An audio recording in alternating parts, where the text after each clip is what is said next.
a mother or father worried about your children's health, what do you do about that? So what more needs to be done to help people there? First things first, a kind of a ceasefire, some security within Sudan, more support to the communities that are going to be there in the long term, but then also for those that have been displaced, making sure that they have the support that they require. Yeah, well, it's terrible, and I really hope that the situation can get better. So thank you so much for speaking to us. Thank you. Of course, another big conflict is the Russian invasion of Ukraine. This video is released by the Russian authorities, claiming it shows a drone attack on President Putin's home in the Kremlin, in the capital of Moscow. Russia has accused Ukraine of trying to attack the president. But how do we know if this is fake or fact? Well, we just don't. This video is released by the Russian authorities, so we can't check if it's for real. And the Ukrainian government released a statement saying they had nothing to do with the alleged drone attack. So because of the king's coronation, a lot of real news and facts have been doing the rounds on social media. Here's one that could be fake or fact.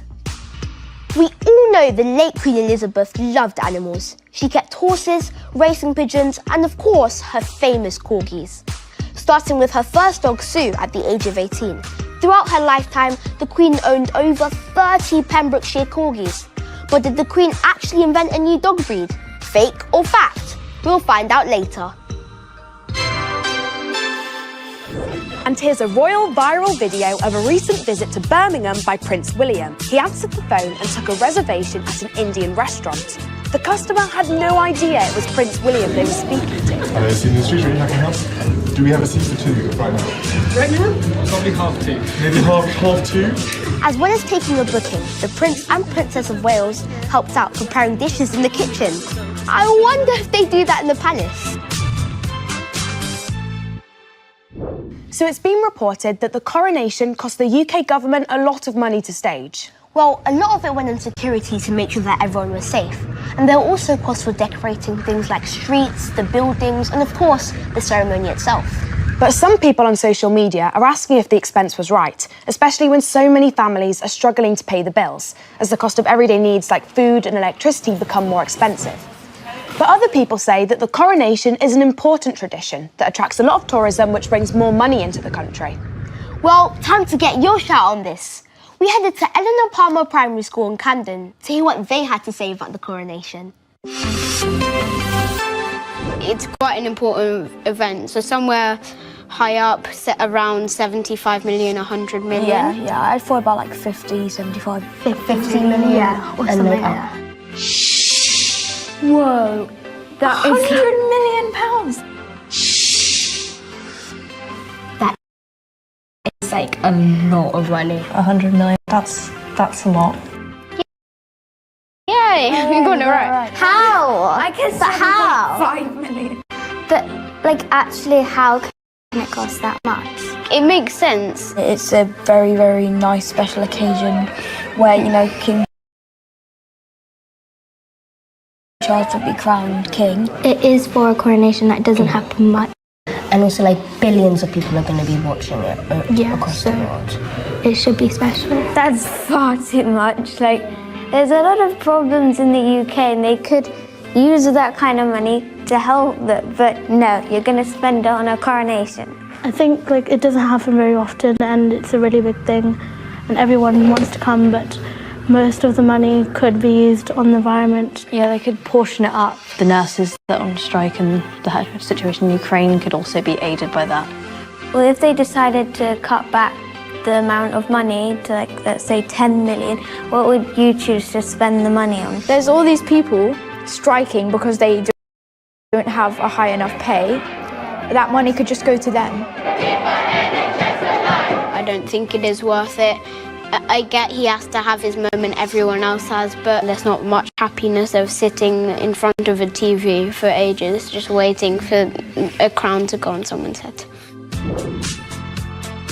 If you have a story and want to report on FYI, get in touch via our webpage. Or even better, get your teacher to set up an FYI news club at your school. Members get the chance to report for us. We'll even help you film your own story. You can watch and discuss the latest episodes with free resources every week. So you may have seen that King Charles was crowned on a golden throne during the coronation. But did you know that the throne is actually covered in graffiti? A lot of which was done by Westminster school pupils and visitors to the Abbey hundreds of years ago, in the 18th and 19th centuries. This is Wrexham Football Club celebrating getting promoted to the Football League for the first time in 15 years. Wrexham FC in Wales is one of the world's oldest football clubs. But after loads of success, they fell on hard times and ended up dropping out of the Football League. But in 2020 movie, and their most recent win against Boreham Wood means that they're back in the Football League.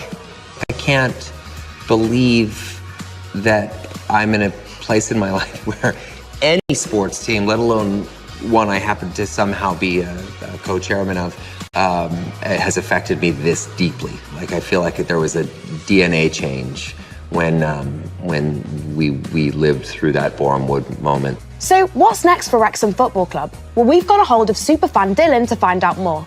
Hi Dylan, thanks so much for joining us. So this is a massive win for Wrexham Football Club, and the women's team have also been promoted from their league. So what's it like being a Wrexham fan right now? Absolutely massive. Everyone in the town's loving it. So much more attendance to home and away. The following's brilliant. The atmosphere's in the grounds amazing. Couldn't ask for anything more.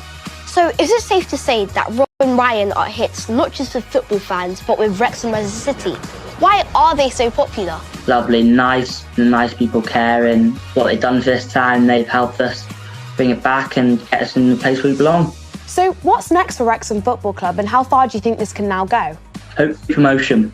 Get back to people. 15,000 to 20,000 people came to Rob Ryan being there, the whole team. It's just a great atmosphere to finish the season. Well, thanks so much for speaking to us. Bye. Bye. Earlier we asked if it was fact or fake news that the Queen created a new breed of dog. Well, it's a fact. The doggy is a mix of a Dachshund and a Corgi, and the Queen owned over 10 of them during her lifetime, including her last dog, Candy.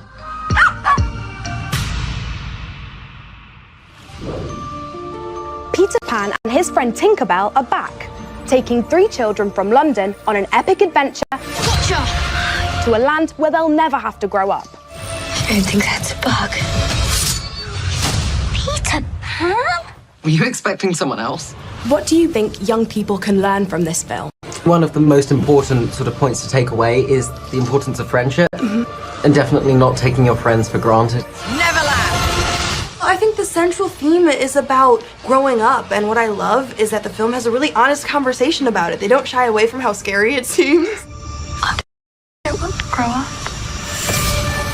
I want things to stay the way they are. Growing up is the biggest adventure of all, and for young people not to be scared to take on the responsibility that comes with growing up. No rules, no schools, no bedtimes, and most of all, no growing up. Growing up doesn't mean that you have to lose what you loved about your childhood. Just because you're technically an age doesn't mean you have to lose your curiosity, your joy, your love of adventure. I don't know, every day you're just hitting a different balance of adults and kid. I haven't grown up in many ways. I think, one of the important aspects of acting to me is being playful, using my imagination as much as possible. And so that's probably both been frustrating for those around me and for myself, but also very, very rewarding. Peter Pan started life in a book by the Scottish novelist J.M. Barrie more than 100 years ago, but the story has never got old. David, what was your inspiration behind creating a new version of this Peter Pan tale for this generation? Did you feel it needed updating? I love the 2003 version. That was a really meaningful film to me when I was younger.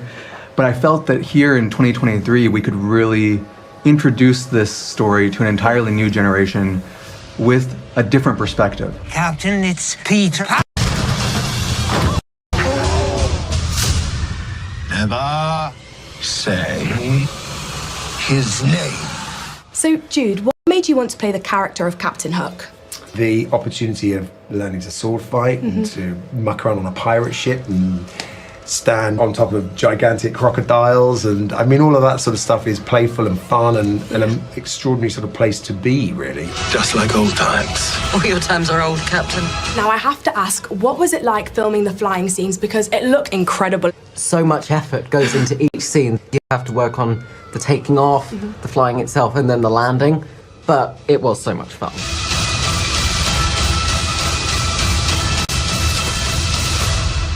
To grow up, just be the biggest adventure of all. The coronation isn't the only big event happening in the UK this month. The Eurovision Song Contest is coming to Liverpool. Last year's winners were Ukraine, but because of the war, second place UK offers to host a song contest. Liverpool has embraced the Ukrainian culture, giving refugees living here a big welcome. We're going to leave you with some messages from British Ukrainian children who'll be supporting both the UK and Ukraine this Eurovision. Bye! And as an English Ukrainian, I'm proud that we can help host Eurovision and help show our solidarity to Ukraine. I was actually born in Ukraine, but I live in England. So if both of the countries win, I would be absolutely